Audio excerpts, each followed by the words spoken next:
Je tu veľa víziev, ako vždycky pred každými pretekmi. Stále je to niečo nové a naša prezidentka prináša nové výzvy a stále sme lepší a lepší.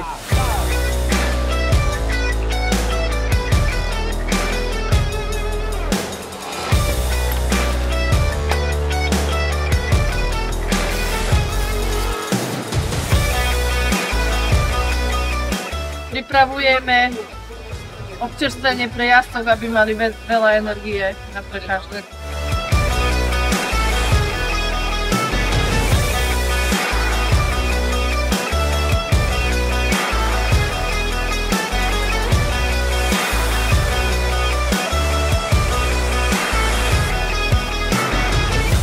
Niekedy je to ťažšie na organizáciu pri tých malých deťoch, ale keď sa pozriete na tie úsmevy na ich tvárach, tak dá sa to všetko zvládnuť. Registrujem jazdcov pred pretekom. Som rada, že to robím, pretože spoznám všetkých jazdcov. Môžem sa s nimi stretnúť, môžem ich povzbudiť. Prostredníctvom tohto zariadenia ukázať všetky sekcie, popísať všetky kontrolné úseky, aj to, akým spôsobom sa vôbec jazdí, podľa akých pravidiel.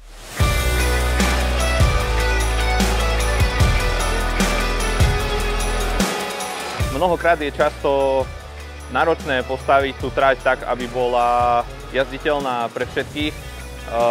V jednom úseku nájsť prekážku aj pre elitu, aj pre tých najmladších je častokrát náročné.